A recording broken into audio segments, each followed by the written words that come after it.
You boys know what's about to happen to you. You'd leave now.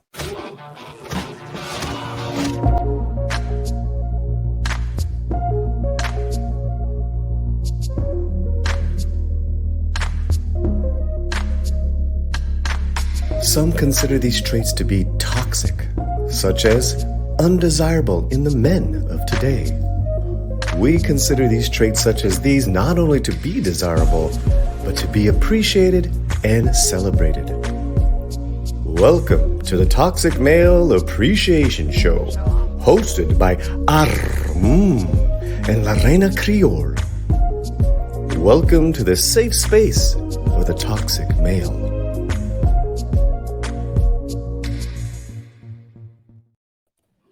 Well, hello, everyone, and welcome to my channel. I'm Lorena Creole, and with me is of Positive Fandom, and this is the Toxic Male Appreciation Show, where we appreciate these traits that others deem as toxic. So we appreciate you toxic males here on this particular show, right? Absolutely. We certainly do appreciate you, and we acknowledge them here on the show, Lorena. And of course, the man that we're going to be talking about today is no exception to the rule. Oh, absolutely, absolutely no exception. And folks, of course, we are talking about the incredible looking, multi-talented Jonathan Majors. Yes. Oh my goodness, Lorena. I had only recently heard about Jonathan Majors in 2022. I didn't really know much about him other than hearing that he was going to be in Devotion, which is a film that he was in. And I had kind of made a joke about it because last year, as you know, Lorena, one of the top rated films of last year, or the top grossing films, was Top Gun. Mm-hmm. Made over $1 billion. And, I thought it was really interesting that Jonathan Majors was starring in this film about kind of like the original Top Guns, if you will. Certainly a very interesting film. But what really intrigued me about the film, Lorena, was that the people who made the film said that they didn't care how much money this film made because it was significant to make the film. And their goal was just to make this film. If the film was made, then they achieved their goal. That's what was important to them. I don't always hear that all the time, Lorena, but the film itself had a specific subject matter that was also very interesting. And it dealt with some very interesting topics during the Korean War, a war that we never hear about ever. Yes, the quote unquote forgotten war. And we're actually going to talk a little bit more about that because there's an interesting connection, which you're going to laugh when I talk about it, but it makes a complete and total sense. So first of all, I see your Muslim uncle is here in the chat. Hello, my dear. I hope you and Sufi mom are doing well. So glad to see you, my dear, and you are more than welcome. Jonathan Majors was an actor, frankly, I had not heard of until I got a tip to watch a movie called The Harder They Fall. I'm going to talk about that a little bit later. Mark with a C actually told me about it. And I was like, Jonathan Majors, what are you talking about? The lead is Idris Elba. And he's like, no, you got to watch this movie. So I did. And oh my gosh, it was such a joy to watch. So much star power in it. And it kicks off mainly because of how well this man can act. So without further ado, why don't we find out some more about this up and coming actor? No, I have not seen the Scream movie yet. I think I'm 8 ball on that one. So apparently he was born in Cali. And he graduated from the Yale School of Drama. Why does that not surprise me? Yeah. Here it says he was a recipient of the National Society of Arts and Letters drama competition. And of course, you mentioned, Lorena, that he did make this debut of his starring in the ABC miniseries When We Rise. and how he has really just gotten these incredibly strong leading roles, Lorena, where, he really is featured. To get these featured roles, it's not easy to get that in Hollywood or even be considered for it. Usually that's what actors want to get, and they can't get those roles. But it looks like Jonathan Majors seems to get them consistently. Absolutely, absolutely. It's just interesting just how much stuff he's done before he popped on my radar. Like, I missed the miniseries because I don't really watch like network TV network TV that much, but I'm definitely gonna go back and check that out, because between that and see his role as Montgomery Allen in The Last Black Man in San Francisco, y'all are gonna have a streaming watch list by the time we are done with this show. And it turns out he was nominated for a Gotham Award in Wow. the category of Breakthrough Actor and an Independent Spirit Award for Best Supporting Male. Those are some heavy awards there. Absolutely. Certainly, it shows that he has a certain level of excellence in the types of roles he picks and the way that he performs as these characters. And a lot of times, it is really important. You do need somebody who can do that, with this type of content, because certainly, Lorena, he doesn't pick just any old roles, does he? No, no, the roles that he picks seem to, I would say, they're very carefully curated. It's probably the best thing that, probably the best way that I can describe it. It seems like they're purposely chosen, that you get to see different aspects of his acting, and I mean, granted, the small amount that I've been able to see, I've been very impressed. Very, very, very impressed with him. So I'm looking forward to us learning more about him. Apparently, his mom's a pastor, and he actually has a young daughter Oh, wow. that he spends a lot of time with. Apparently, I think he said his objective is to not spend more than 10 days apart from her, which is interesting because he's located on the West Coast and his daughter's on the East Coast. So Hmm. Hmm. I thought that was a wonderful, adds like another layer and very possibly the reason why he is so careful with the roles that he chooses because, he's father. Yeah, I agree. And of course, making a point to spend time with the people that he cares about, especially his daughter. I think that's so significant. And another one of those toxic male, attributes that we Mhm, so love seeing, that role as a father, as a protector, of course. Spending time with people who are important. She's going to remember that he made time for her. mhm. Absolutely, absolutely. And I really have to commend him because apparently his father, and he talks to him, I believe, civilly now, but when he was younger, he's like, he just remember his father just up and disappeared. Oh my gosh. Yeah. Yeah. I mean, his parents separated. It was like according to like how he saw it, it was his father just abandoned the family without a thought. And he was actually homeless for a while. And it was, he had a very tumultuous um upbringing, but acting was his thing to like sink into. And yeah, he wound up going to, of all places, and I love this, Yale School of Drama. Yeah, that is very impressive. Certainly, a fantastic accomplishment.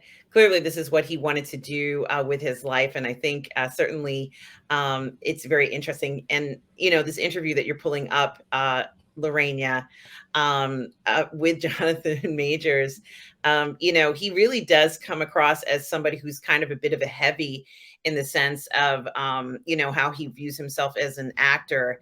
I think he takes everything he does incredibly seriously. And I also think that the level of importance that he has to how he's viewed as an actor is extremely important to him. He's in this all the way, and honestly, I think that we've only just begun to see what he's capable of. Exactly. Exactly. And I'm just so excited to see what other films and television roles we are going to be blessed with seeing him in. So I love this, like, the title of the article. I love that, but I love this blurb down here.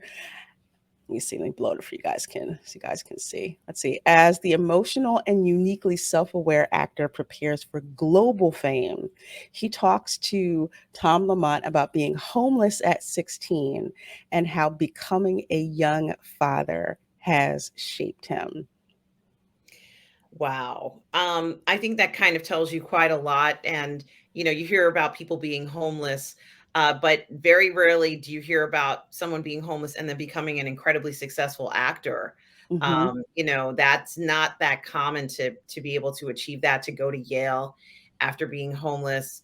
And, from what you'd said about his experiences with his father, it's interesting to see how someone, regardless of what might have happened in the past, decides to do with their journey as a parent. Hmm. Absolutely. Absolutely. I love this outfit. Why Yeah. am I thinking Theo Huxtable when I see this when I see this outfit? It just in a good way, folks, because it just had like that, like, casual sporty, look Yes. to it. I had to look twice. I almost thought it was Malcolm Jamal Warner for a minute. Well, he's very carefully dressed. The color Yes. choice palette as well, and the watch on his wrist, everything was picked out very, specifically to balance, everything there and to feature him, of course. Absolutely. And I think there's another one down here too. Let me show you. Where is that one? That's an interesting shot. I love the color. It's like peekaboo. Yeah, it's very fun, very fun shot. I like that one. I like that one. And I think I like this one even better, Yeah. actually. Love that. I Like love who oh, sorry, go ahead. it's like a, deconstructed tuxedo style, suit, with, what looks like what might be combat boots. Um, Hmm. certainly a fashion statement there. Yes, yes. Whoever, I'm just gonna say, I have my issues with the Guardian, but whoever dressed Jonathan Majors for this article, hand clap, because it's absolutely, absolutely fabulous, and I love it. I love it. Don't you love it when men are dressed so well? Well, yes, he's wearing pants and not jeans, so this is very rare nowadays. And like I said, everything was very specifically chosen from the color palette, to the style, to feature him in the best possible way, and it shows.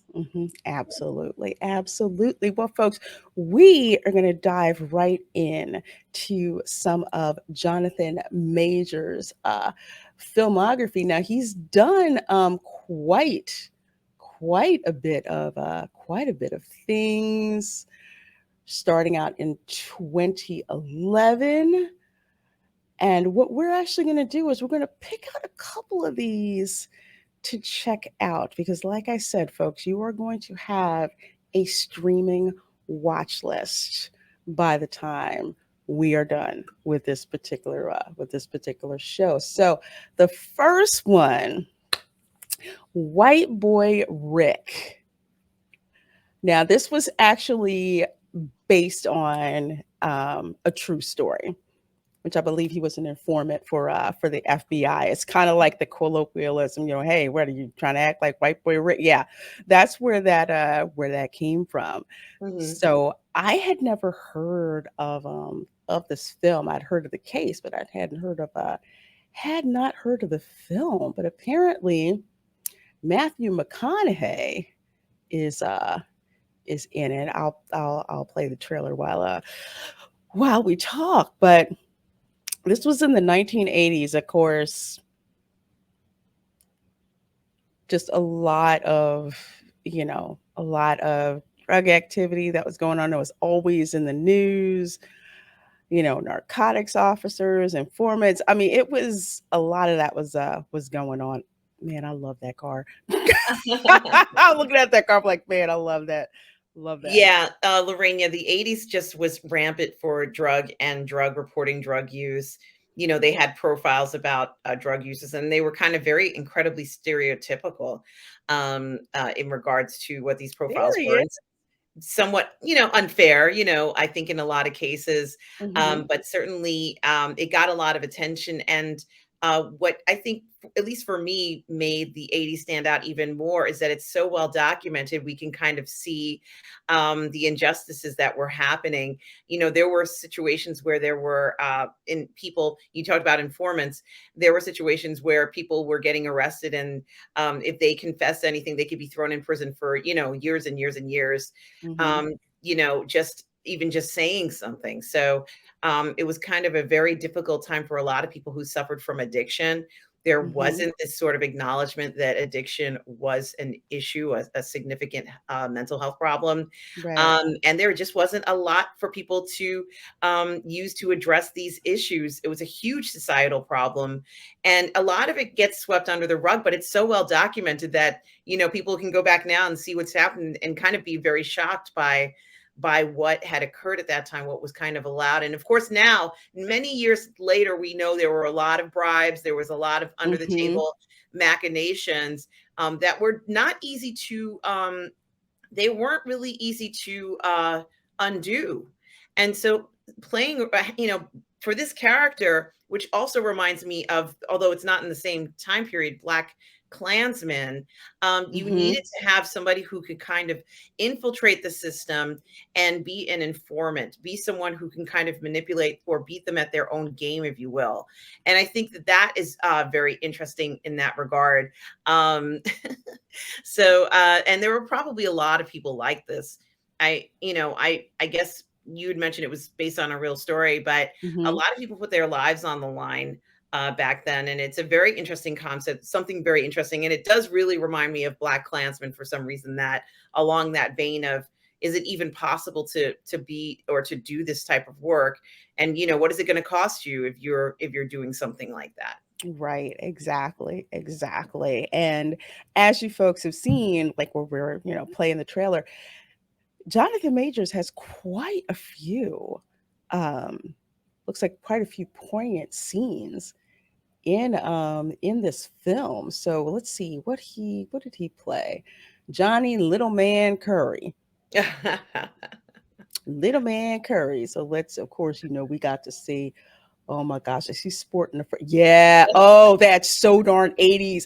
I'm sorry, that's New Jack City. That is New Jack City Woo. hustle from the chain. I don't know if it's called the Cuban chain then, but everybody had that what is it called? It's like a, what is it called? That twist. The chain that it was big, it was bold, it was gold, and it was like it had that twist link. I can't remember what it's called, Yeah, it's but not a dookie chain. yes.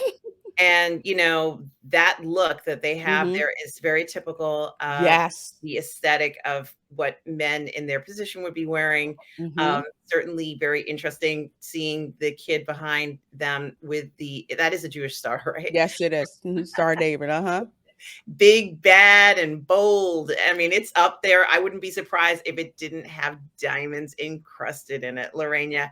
Um, and so, that era, it almost seemed as if, there were a lot of injustices that took place too. So it didn't necessarily, we didn't have an era or a time where we felt that crimes could be kind of stamped out. There was Hmm. that huge campaign of like, don't do drugs, but it did Right.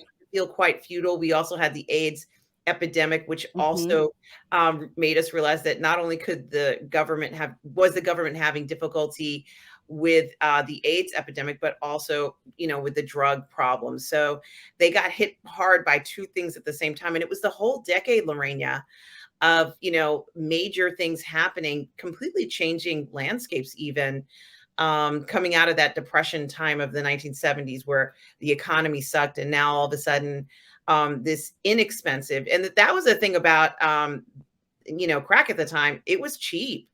And, Yes. and it was fast to make, just crystallize it. You cook it and crystallize it, I guess. I don't know all the I'm not saying that's not how you do it, but it was easily creatable. And now you had people on the street who would try something for the first time and then be instantly hooked on this thing. So it was a very different time. And, they were like, running the show in a sense. It was the sale and the operation and the impact of using those drugs in a neighborhood happened too fast for the police really to respond to. And so you ended up with these crack houses. I mean, it was really, just shocking what you would see there. Nowadays, I don't know whether that would be something we'd see as common, but it certainly did change the way society got addicted to things, and also showed us how, what can happen when you just don't have a plan to deal with something that was so widespread. I mean, it was in the vernacular. It became part of the vernacular. Yes. Yes. Especially how, they were talking about this is addictive, as crack, because that was very, very true.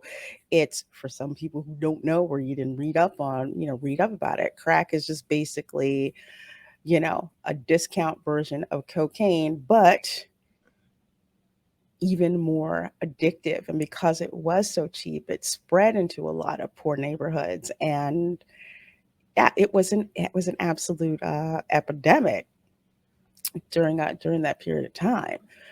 So this is yet another film that I am going to put on my list Me to check out. So it looks like you can watch this on I think it's FX Now. If I remember correctly. I believe it's FX Now Okay. that you can see it. For some reason doesn't let me show it there. Yeah, FX Now. So that's where you can go and watch it. But it's that clip, that 1984, you talked about the cars. You remember there was no internet, media was huge, meaning, network television. Cable existed, but they couldn't compete yet. They were not big deals yet. And, tabloids and all that stuff were very important. The role of the president was even more important then. And people were vilified for a lot of things when they, and they also didn't get the help they needed. So there was this mindset, unfortunately, I think people thought that these addicts could just kind of snap out of it. Let's just go ahead and come on, guys, get your act in gear. But it was nothing like, they'd never seen anything like this before. The closest thing I could compare it to is the meth epidemic that we had a few, maybe 5 or 6 years ago, where you saw people just collapsing in the streets. But that's what crack was like. It was like that.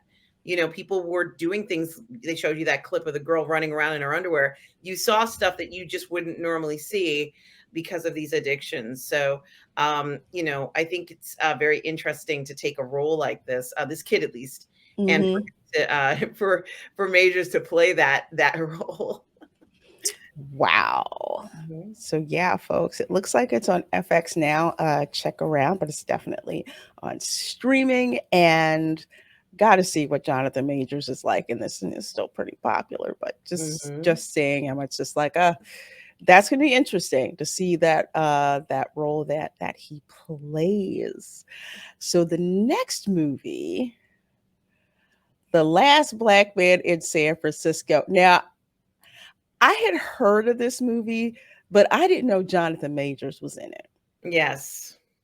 Yeah, I didn't either. I did hear about this film. And certainly it is very interesting to think about this. Is that Danny Glover? Yeah, it was premiered at Sundance. Oh. This is not a surprise to me, Lorena, because even in the last 5 years, we've seen neighborhoods change so dramatically, in particular in San Francisco. And so I think it was very interesting that they chose, or the writers chose, to focus on this. We hear a lot about how neighborhoods had change and what's going on. And, just like any other area, things are just so different in the way that we treat, you know, our neighbors, and the way that we even respond to the people who live around us, Mhm. and what it means to have a community. Why, what exactly is important about that? So Mhm. I've heard people say things like, the reason why people in New York throw trash on the floor, this may not be true, but is because they can't own a lot of what's there. And so, you know, they don't have that same pride in what's going on around. They don't have the pride to pick up stuff Mhm. that they normally would be because they're not invested in it. So I think that that's, you know, looking at the notion of what does it mean to be a member or a person in a particular community, and how does that affect, you know, your surroundings, is explored in this film. Mhm. Wow. Well, I just know the photography is gorgeous, and it just looks like just a really heartfelt movie to check out. Doesn't hurt that as soon as you see that there's Danny Glover, who's who's sitting right there. Just amazing. Let's see, Tishna Arnold is in it. Mike Epps is in it. Of course, Danny Exactly. Glover is in it. Some really nice cast. So that is the last Black Man in San Francisco. It looks like you can rent it on Amazon Prime Video. For some reason, I thought it was on Netflix too. Yeah, I Maybe. thought so too. Maybe it, you know, think in February, Netflix had a bunch of films that I guess expired, the contracts expired. And Hmm. I know there's a bunch of YouTubers who've done videos about how a lot of these contracts, they're just letting lapse. They're not even interested in holding on to a lot of these films. And this might have been one of those films, Lorena. Hmm.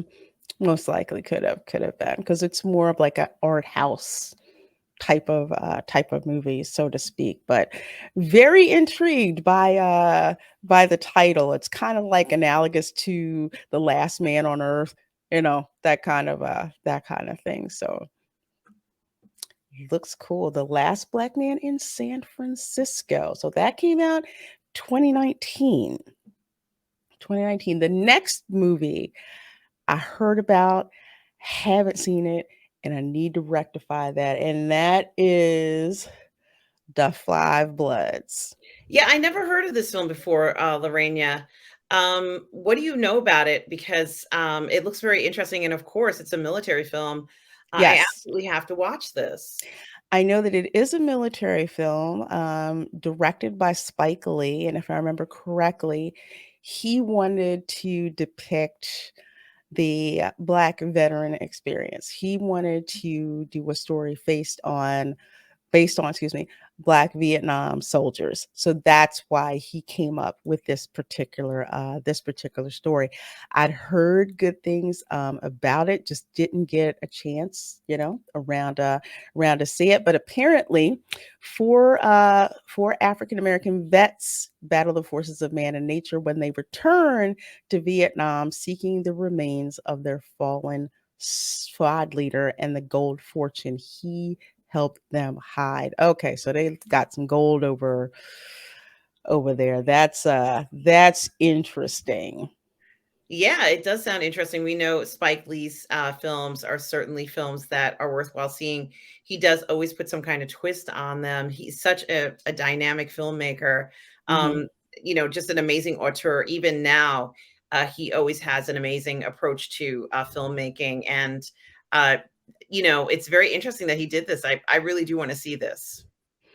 Yeah, this looks really cool. And for some folks who do not know, and I believe this is correct, the Vietnam War was the first war where the United States Armed Forces were officially desegregated.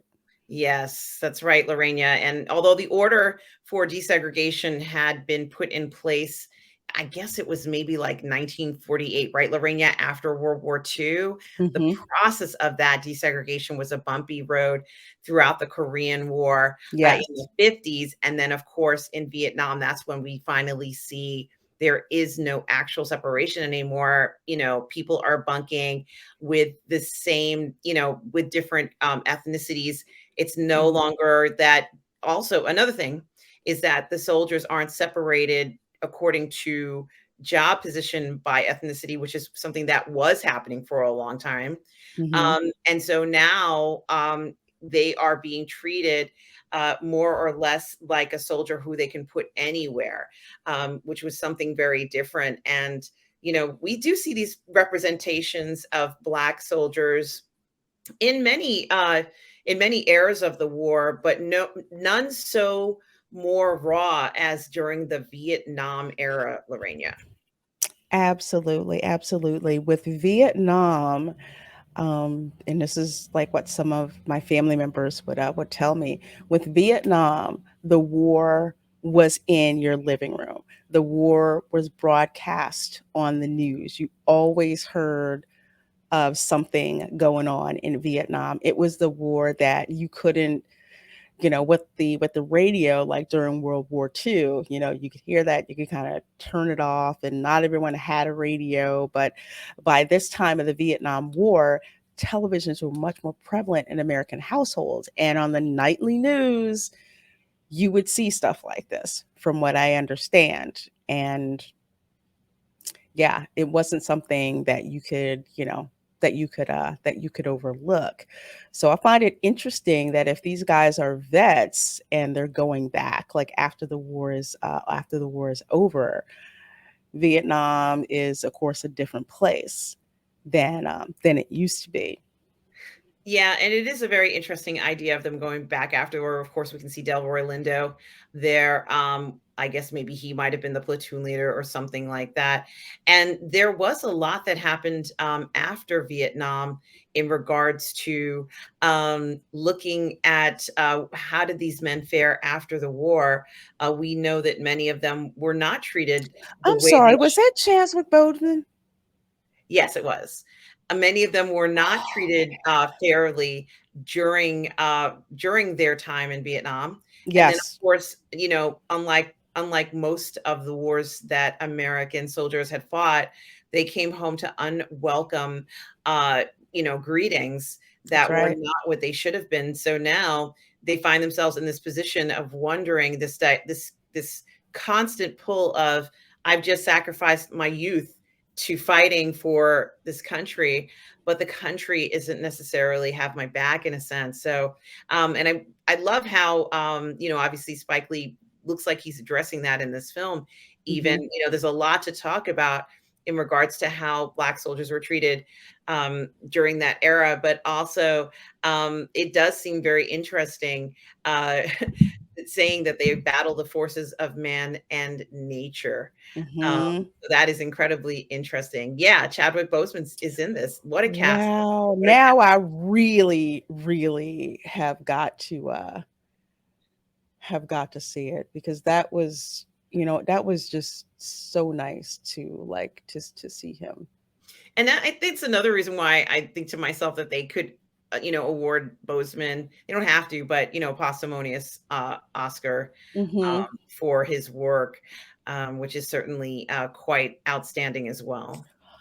Delroy Lindo Yes. is oh man, Delroy Lindo. I mean, it looks like such a great um semblance. Certainly a lot of well-known names, well-known actors, many who have received awards and are iconic. And I'm sure all jumped at the chance to work on a Spike Lee joint, so to Oh, speak. absolutely, absolutely. That's not something, that you turn down. Not at all. So, folks, the Five Bloods. Apparently, Jonathan Majors plays David. It looks like it's one of the leading roles that is in this film. Definitely a dimension to the war in Vietnam that is not spoken of a lot. I mean, I know mostly about it because I have uncles who served in the Vietnam War. So Yes. they would tell me stories about their experience in the military and how they were treated, and how different it was. And just very interesting insight to check it out. So it is available on Netflix. highly suggest that you guys watch this. I know it sounds like we're going to be watching this too. Again, we got a lot of stuff to watch, but not only watching it for Jonathan Majors, but Chadwick is in it too. It's just you get a bonus. Truly get a bonus. So we're going to go from the Vietnam War to the next one. Now, this is the one where I seriously got introduced to Jonathan Majors. So you're seeing the cast, you see Idris, you see Regina King.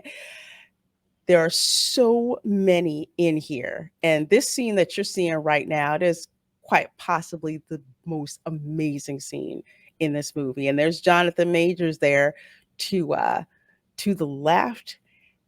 And it is such a great ensemble film. And I think a lot of people slept on this film because they thought it was a quote unquote black western and that it didn't make any sense. But what some people do not know, and what you hadn't seen in the movies a lot, is that a lot of people who went west were black, especially former slaves right after the end of the Civil War. A lot of them didn't, well, let's put it this way, a certain group of them did not want to stay in the South, so they went west. That's right, Lorena. And there was a lot of work, especially early on, for them to perform, and so you would see African Americans there, out in the West as cowboys. Um, yeah, it's well documented. And to be honest with you, this ensemble cast, I haven't finished watching the film, but this ensemble cast is spectacular. And the way that the film is actually filmed is so impressive. This was just such a fantastic display of talent, with actors who really know what they're doing. It is just, congratulations to them, the production team on this film. It's just spectacular and amazing. 100%. And we are not overstating it, how amazing this film is. I mean, look at the popularity meter. This film, since it was released on Netflix, I'll put it to you like this. If you like, it's not Tarantino, but if you like the way, kind of like some of the Tarantino movies that you've seen, like Pulp Fiction, in that same vein, but different. The way that the shots are set up, even the music, everything enhances the experience in this film. And we can tell just by even the poster, because you and I were talking about how important the advertising and marketing of these films is. You can just tell by looking at this poster that it's not an ordinary film. There's certainly, it's very stylized, and it's meant to give you an impression about what to expect here. These guys are tough, and they're in it, to win it, so to speak. This is going to be something that's going to really make an impression, I think, in regards to Westerns. It's certainly not kind of like where you're sitting down and watching the sunset, so to speak. Absolutely. Absolutely. So yes, this is definitely, oh, I love Regina King in this. Oh my gosh. Everybody was just absolutely amazing in this. Of course, there's Idris. There's Idris. I forget the actor here to the right who plays Cherokee Bill. He's good. All of them are. Yes. Absolutely all of them, all of them are. This scene on the train,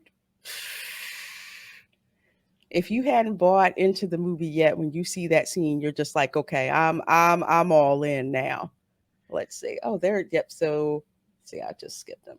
And There he pretty is, much right there to the everybody left. who is in this film is continuing to make big budget films. Yes.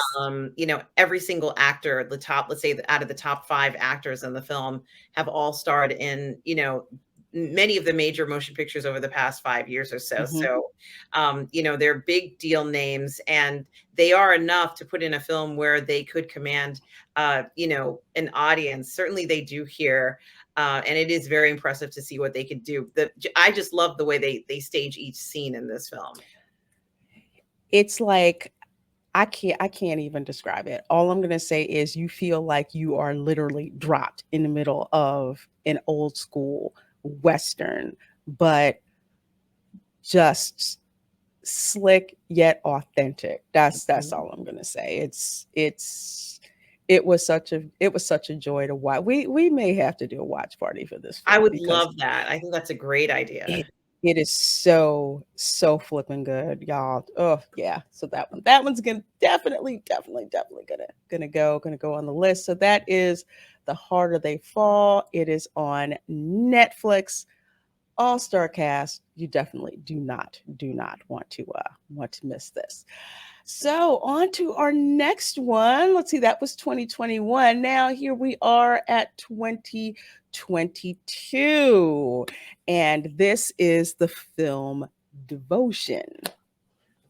Yeah, Lorena, I can't say enough about this film. And, when I'd heard about it coming out, and as I said before, it is quite ironic that it came out at the same year that Top Gun came out and made $1 billion, Top Gun Maverick, of course, because this one to me feels like this is the film or, that started it all more or less, because it's about these naval pilots and the Korean War, kind of maybe the first time they were ever showcased in the film. Jonathan Majors plays a Black naval pilot, and it is a big deal. There's a Time magazine or a Life magazine article, and they show up wanting to do an article about him, and a lot of attention is focused on him. But honestly, Lorena, being a fighter pilot at that time was a big deal, regardless of what your background was. So this was something that, it was a very select, very exclusive group of men who got these positions and ran these dangerous missions. They were dangerous. And it was during the Korean War, so it's the 1950s. And it's an era that is wholly ignored by Hollywood, more or less. We don't see very much about it for a number of reasons. I think it gets overshadowed by World War II and maybe even by Vietnam, Lorena, through no fault of their own. But a lot of different things happened during the Korean War. The military was still incredibly conservative. And, we end up in a situation where Jonathan Majors plays this naval pilot who's going to go through a lot of tough times, dealing with having to work in a system where, it's tough. It's tough under normal conditions. And now this might be one of the toughest things anybody has had to ever deal with. But he develops this relationship with one of the other pilots that's really important in his life. And it shows in the film. I think it's a beautiful, way of showing what his experience was like, which has been well documented, but also quite a tribute to the people who fought during the Korean War. Absolutely. The scene, granted, I'm going to say halfway through the movie. So there's a scene where like they all have to pass in order to go on this mission. Yes. And you see him he's in this plane. Now, it's not like the Lockheed Martin F-22, where basically the software flies a plane. The pilot just pretty much orients it and tells it where to go. That wasn't the type of aircraft that they had. A lot of it was manual. A lot of it was by sight. A lot of it was by instinct. And he has to land this plane. We're used to seeing aircraft carriers, right? We saw it in Top Gun. We're used to seeing that. He had to land the plane. That is a very precise type of landing. And I was like holding my breath. Then he finally gets there and, catches and catches the plane, but just the nerves of steel that he had to have for that. This film is amazing. Again, another look into not only a forgotten war where we didn't know about. Well, we won't say we didn't know about, not as publicized, because I think people were trying to forget or get to some kind of normalcy with respect to World War II. I know my grandfather said that they wanted him to go to Korea. They wanted him to re-enlist. He's like, nah, I'm done. He's just like, I served in World War II. I'm done. I'm not interested. But yeah, we just didn't, the Korean War was kind of something that was kind of swept under the rug. Again, the media was not as big as it became in the 1960s during during the Vietnam War. So the interesting thing that I want to bring up about the Korean War and also about the Vietnam War, especially when it comes to African American vets, I have a couple of cousins that I found through DNA. Some some were born in Vietnam, some were born in Korea. And that's another story to look into, because some of our servicemen did have children in other countries, Yes. and I did have a cousin tell me it was quite challenging. She was adopted, but it was quite challenging that she didn't look like anyone else. No one else around looked like her. So she was like shocked to find out that we were cousins. And I'm just like, we're just trying to find out, who everyone is and where they are.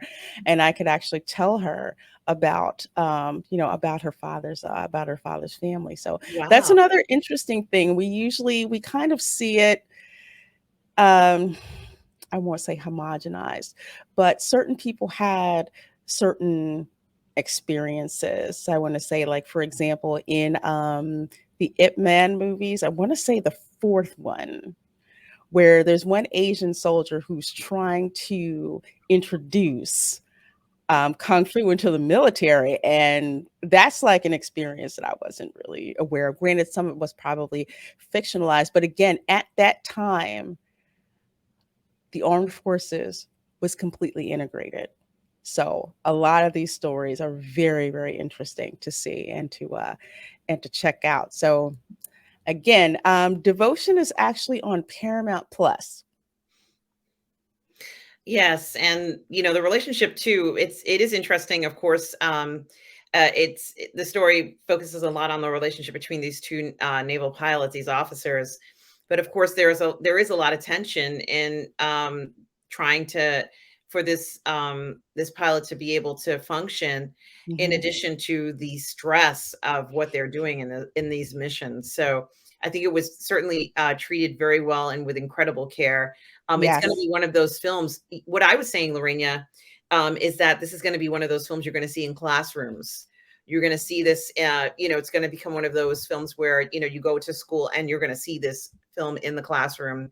There won't be a history lesson where they don't show something like this. And it'll be something like, you guys have heard of Top Gun? Well, these guys are kind of like the yeah, original Top Guns, and certainly well-deserved recognition. absolutely. And I agree with you. I agree with you, especially how it was set up, how it was shot, the storylines, especially Jonathan Majors' character, all the other characters, as well. A great film, a film that you can pretty much see with your kids, you know. Absolutely, Yeah. absolutely. You, of course, you would just prepare them for certain elements of it, but Yeah, I would say so probably not elementary school, but probably like junior high school, around that age, I should say, especially if some of them are like, "Do I have to listen to another history lesson?" No, let's watch this film and we'll talk about the true story that it's based on. absolutely. I think it's incredibly important to know this story and also acknowledge all the men and women, although the women are not necessarily focused here, who have served.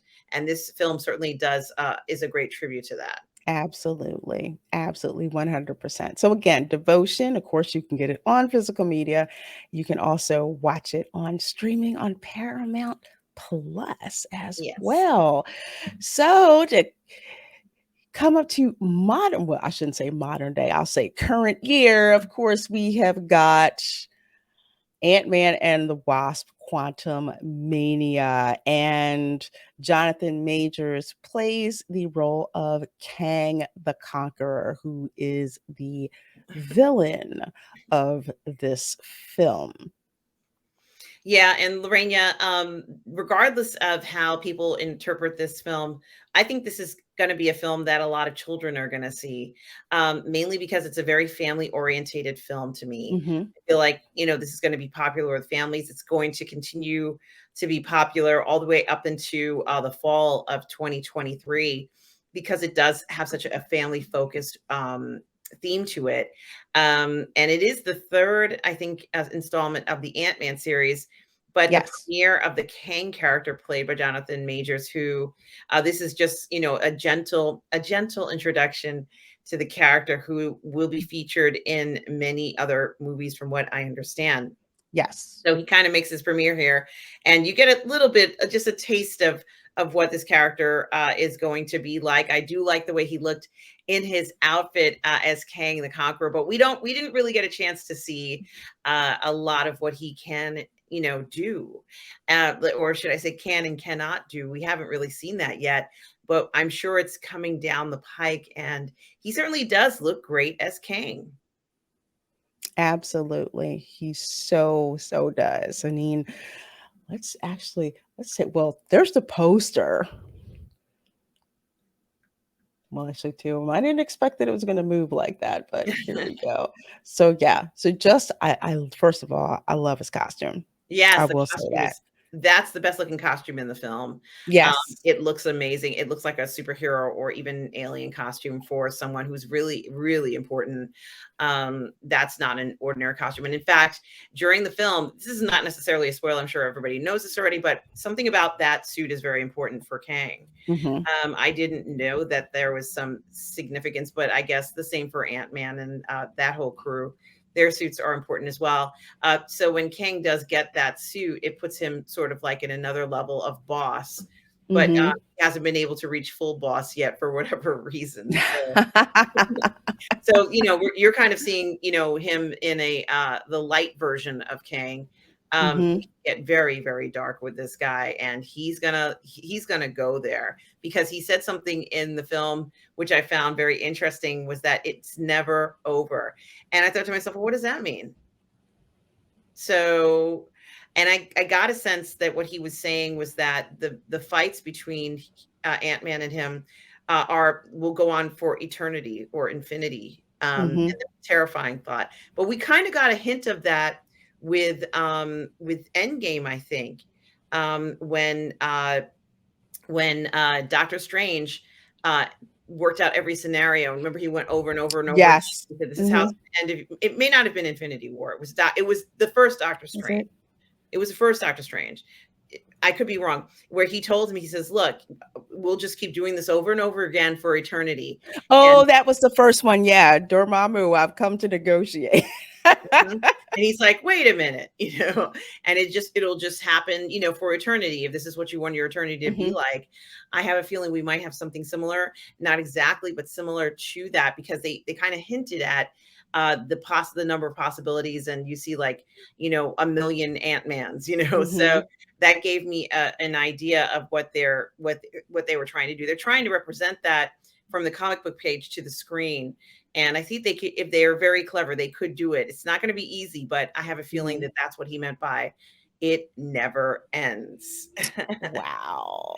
Well, I know granted, I had my issues with the script. I thought it just wasn't as strong as it could have been, but Jonathan Majors' performance was definitely not a weak part as well. And as your Muslim uncle says, that's why I want to go back to it, that he did his best with Kang, even if the writing didn't match his ability and talent. And that's what I felt too, that his ability and talent was just way above um, what was written. But I enjoyed seeing him in every single scene that that he had in this film, and he was much more believable as a villain than, like, say, Namor was. You truly knew that he was a villain, even though we kind of meet him in the beginning. I'm not going to give you spoilers, but the most insidious villains are the ones who seem to be your friend. Yeah, and he comes off as being completely harmless, even though we know that it's not true. Hmm. We know that he's hiding something, and of course, the reason why no one's suspicious of him is because he's a good-looking guy. And at first, I thought, honestly, I don't care if this is a spoiler or not. I thought that the Michelle Pfeiffer character was sleeping with him. That's what I thought had Oh, happened. I did too. A lot of us did. And I think it would have been very interesting to have seen a love scene between the two of them, and that would have really kind of destroyed a lot of her street cred. Kind of like not the fact that she fell for him, but that she was, let's say, manipulated by him a little bit, Mhm. knowing his character. But she kind of saw him, and she's like, yeah, he's kind of attractive. I'm in this quantum realm with like walking jellyfish and flying robots and stuff. But he looks a little flesh and blood kind of to me. Maybe I could find out a little bit more about him, and I think that's how that would have gone. And I know that you mentioned that in a review once or twice, and we all felt that way. So I'm kind of wondering if we see another movie with King that they'll explore that with the Michelle Pfeiffer character. Well, I Even though they certainly didn't hope they talk do. about it in this film, maybe it did actually happen. Yeah, they didn't talk about it, but we knew what was up. Yes. Yes, that's exactly it. We knew what was up. So, yes, Jonathan Majors as Kang the Conqueror in Quantum Mania, which is still playing right now. So you can actually go and still see it at the movies. The next one, I'm going to say, from a purely selfish point of view, this is probably our favorite movie concerning Jonathan Majors, and that would be him in Magazine Dreams Yes, now. and of course, the picture on the left says it all. We know how hard these actors work to perfect their body so they look a certain way, and this is no exception. Looking at this picture, it's just remarkable what Jonathan Majors was able to do from a bodybuilding point of view. Mhm, And of course, I think it is very interesting, the connection of the hard copy, that paper, the print matter, so to speak, of the idea of somebody being important enough to be in a magazine. You and I remember the era of mhm. the print magazine being important, especially Men's Health.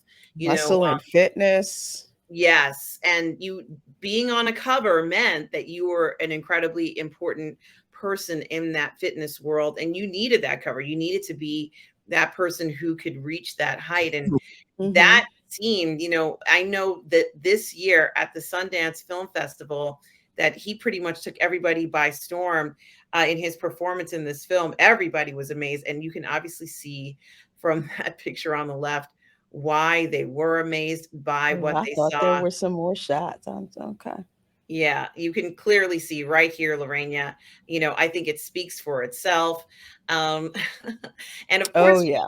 bodybuilders are performance artists who do expose their bodies, and of course, you're supposed to look at them. So this is what's very interesting for me, is that very specifically, a bodybuilder, you have to look at their body. So this is something that's very different than a lot of other professions. You must look at him. You cannot say, well, yeah, I'm sure he's great. You can't do that. You must put the female gaze on this man, or whatever gaze you have on his Mhm. body. And I think that that really does work itself very differently when you're playing a bodybuilder. And we've seen him, he's going to be playing a very important role. I think you had it up there a few minutes ago.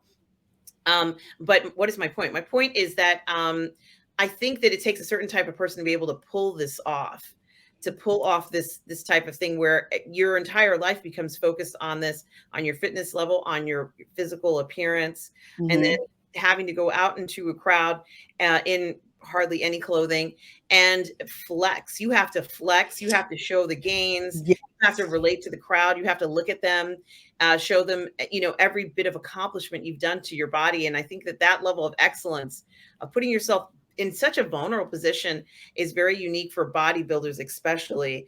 It's almost, he's not nude, but it's almost as if he is completely bearing it all.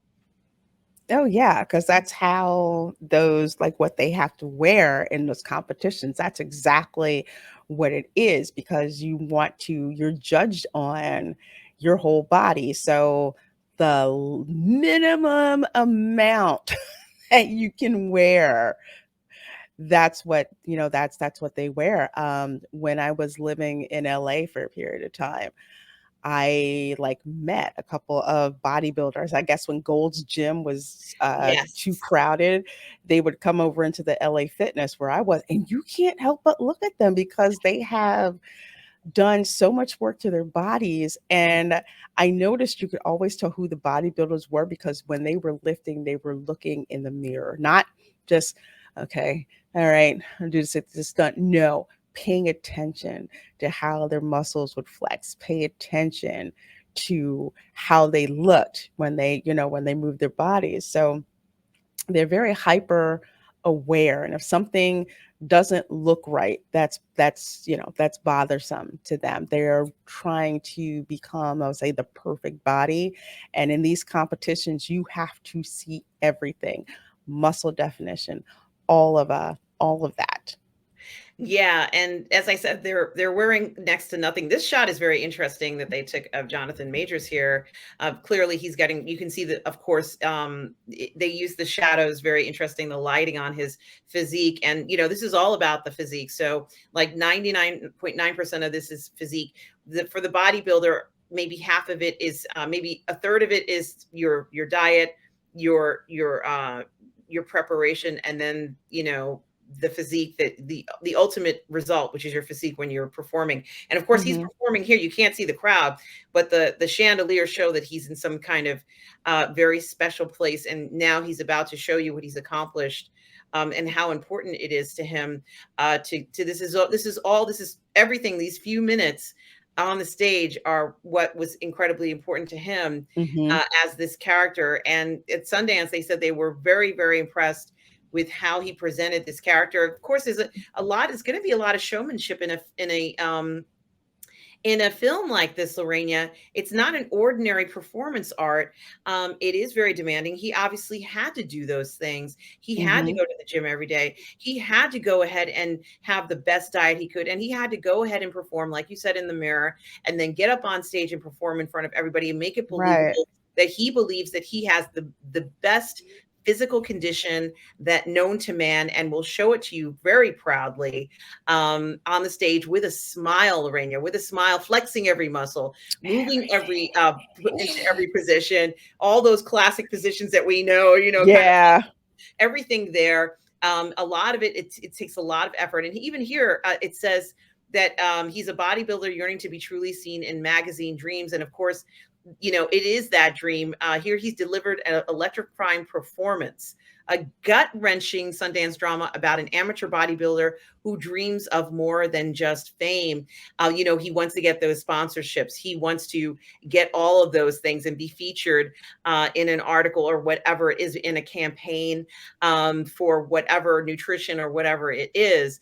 But I just think it really does kind of put yourself on the line when you star in something like this. You can't hide anything, Lorena. You're all out in the open. You might as well be nude. He's not pretty much nude, but you might as well be nude, because everything you have to offer as an actor and as a performer is there front and center in the camera. And I just love, that he wanted to do a role like this. I really think, when they say it's gut wrenching, there probably is a lot of things that we might not want to see.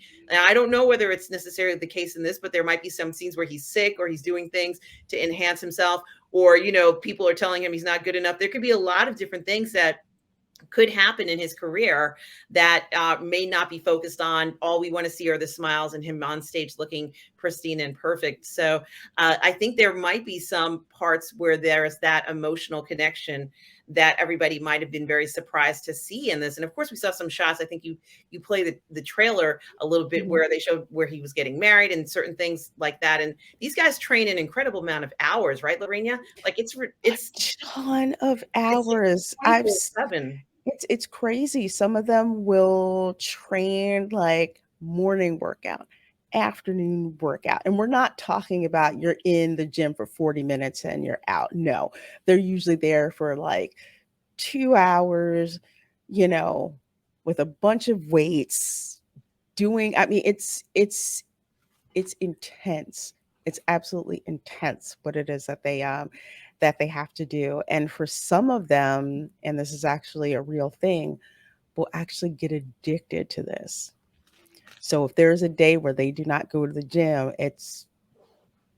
they just don't feel right. So they may be talking about that as well. And to bring it back to the magazines, like we were talking about earlier, for, I believe in this point in time, because if they're talking about the magazine, I'll put it this way, for a male bodybuilder to be featured on a magazine cover was a big deal. Like that was the epitome of being seen. I think was it Flex magazine?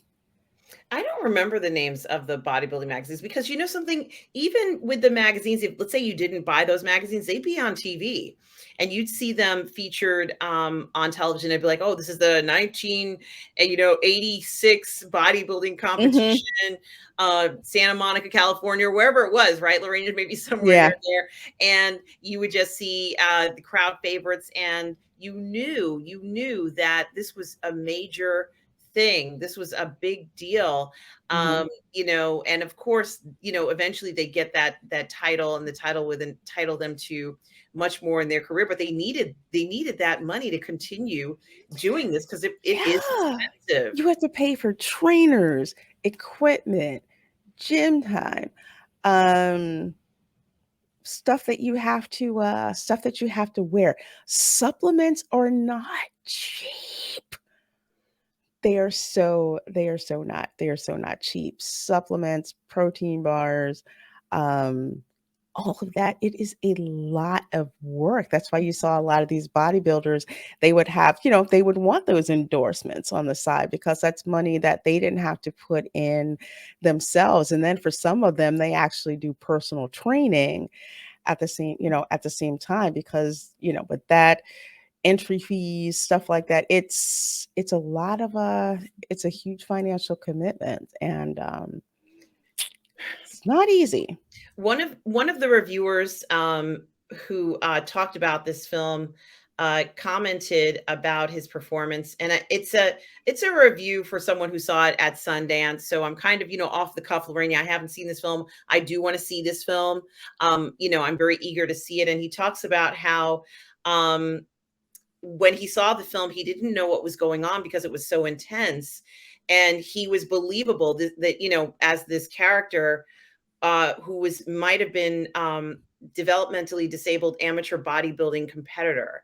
And it Mhm. ranges from cringeworthy to the edge of your seat to weirdly shocking and horrifying. Such an amazing performance. How often do you hear that? Never, never, Mm-mm. never. So he says, I don't want to give any spoilers, but this wouldn't be one to take your grandma to.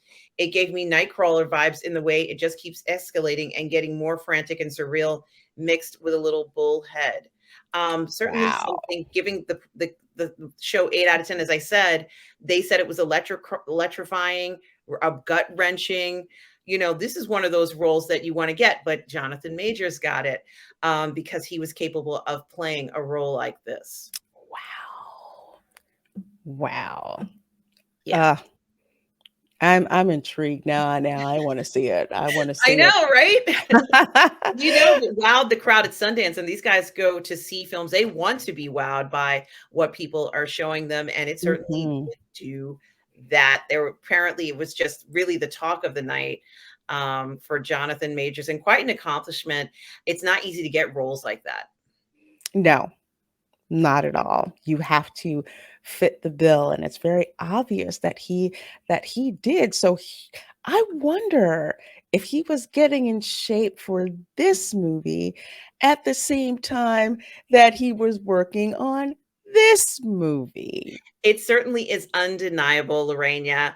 Talking about having just an incredible string of feature films that absolutely focus on the strengths of Jonathan Majors, his physique, his toughness, his ability to show that nothing's going to stand in his way. And I just love this interaction between these two.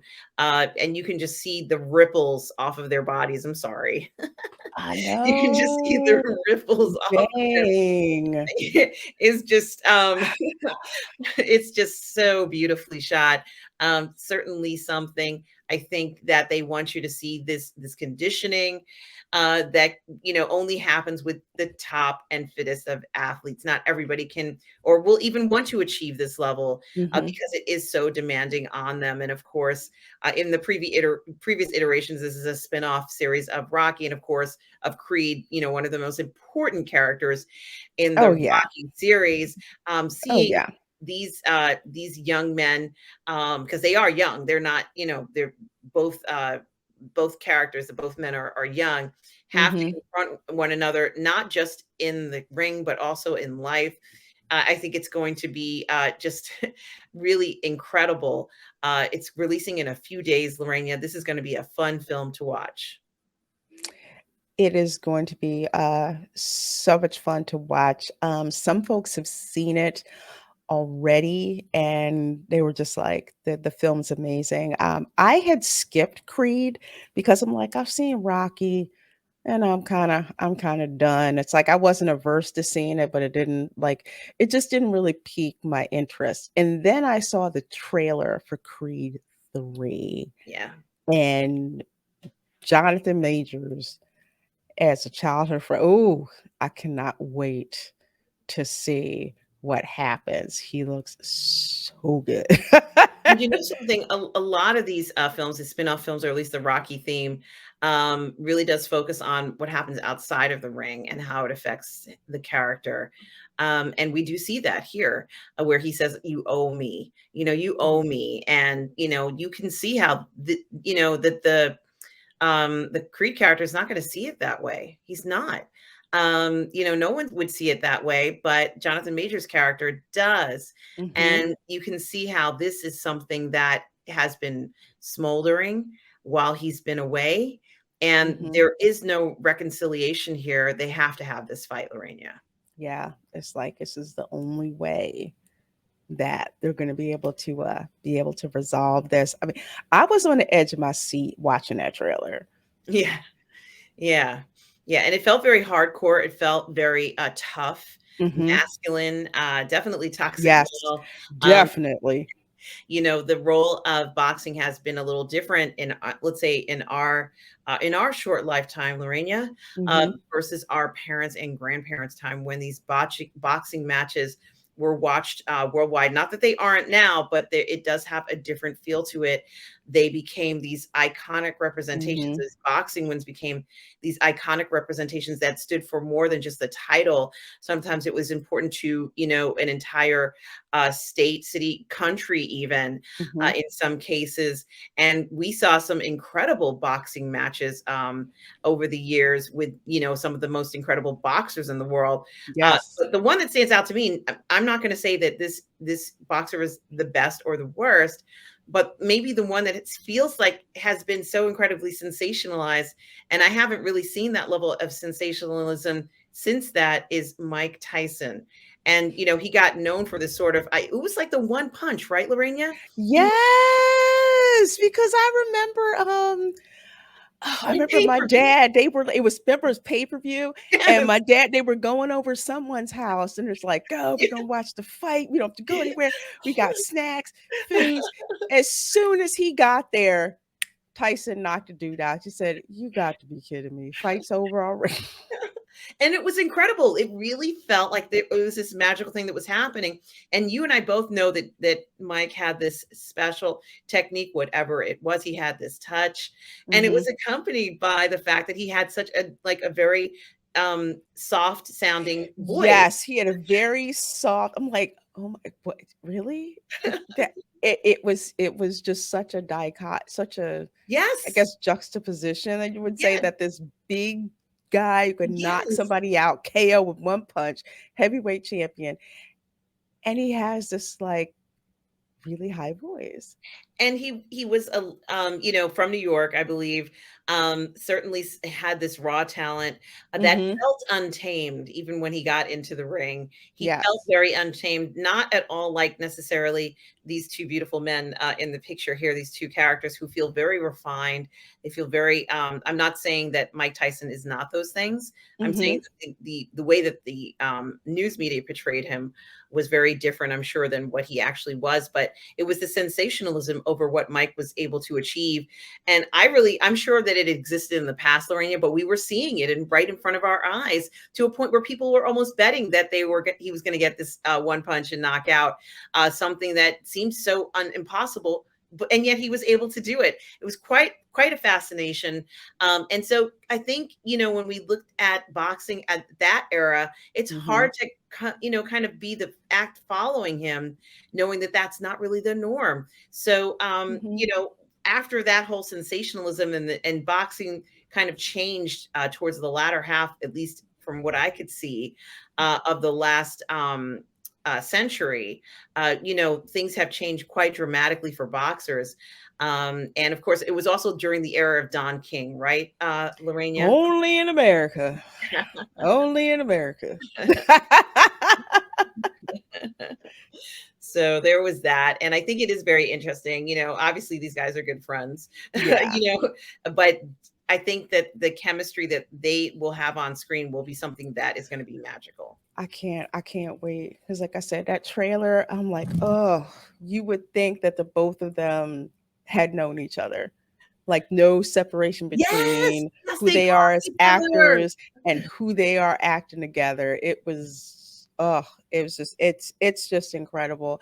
I've heard such great things about Creed 3. Mhm. So you can watch Creed 1 and 2 on Amazon Prime. So I'm binging those actually.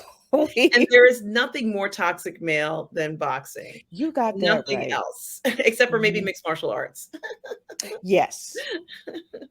But you love just like this toxic, classic toxic male. And just, it's one of those films where, I mean, people like to see physically fit men. Yes. Without question. Absolutely. Absolutely. And I think that that's great too, to see what a man can achieve with his physical conditioning. Exactly. I think that it's wonderful to see what that type of dedication does to a man's body. And it is a special accomplishment. And I think it's great when we do get a chance to see these performers. Of course, at this level that you and I are talking about now, is that they're athletes here. So they're not just ordinary actors anymore. They're athletes, obviously for Magazine Dreams, but for everything else. We see that these gentlemen, they can't fake the punches. It's got to look real. Yeah. So get in the ring and fight. So it is a real fight, more or less, just for different stakes in the movie versus, as they're filming it. But certainly it shows such an incredible amount of athleticism, almost maybe down to the most basic raw version of athleticism, Lorena. One man fighting another. Certainly just an incredible outcome that we will see here for sure. Absolutely. From wrestling in antiquity to modern boxing, people like to go see men in peak physical condition compete. Yes. And I think it's wonderful that we can see films like this. I hope they keep going with this franchise. And we see even more. It's just so wonderful to see this. I can't wait. And we have a few tomorrow. Yeah, tomorrow. Tomorrow. I cannot wait. So are there any last words about Mr. Jonathan Majors, my dear? I'll let you have the last word on this. Yeah, he's going to continue. This is an outstanding career so far that he's had. A lot of people could call it quits and be very proud of the work that they've done. But I think he's going to continue to get major roles in major films. He's going to be the go-to guy that people are looking for to play the heavy, to play these, somewhat more dramatic and, how shall I say, draining roles that people want, but not everybody can do, either because they don't have the physical condition or the acting range that's required. Certainly Devotion was one of those that has kind of like a mental, there's a little bit of a mental, drain to it because of the subject matter. So having to deal with that as an actor is not an easy task. So I think that, you know, Jonathan Majors can pretty much do a lot of different roles that a lot of actors can't do. And Right. people are craving this. They want to see men in emotional roles, Yes. and they want to see men as toxic males. I would love to see him. You know, we've seen that he can play military roles. I wouldn't be Mhm. surprised to see him in a military role coming forward as well, in either in a series as in addition to more movies, maybe even something.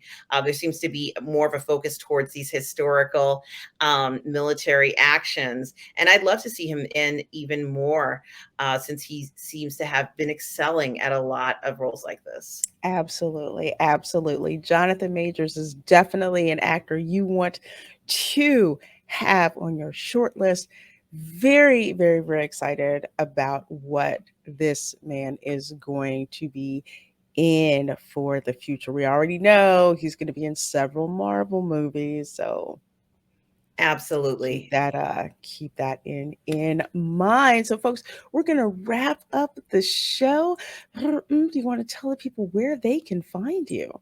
Yes, of course, guys. You can find me right here on Lorena's channel, either on her Twitch channel or her YouTube channel, for this show, Toxic Male Appreciation, watch parties, and so much more. You can also find me on my channel, Positive Fandom, where I do all the parlay and the fandom on my Sunday brunch show, as well as watch parties there that Lorena joins me for The Last of Us, as well. But you can also find Lorena and I on the Burn Network, soon to be Imaginations Connoisseurs Unlimited, on our show, Ladies of the PGS, on Mondays at 6 p.m. Eastern Standard Time.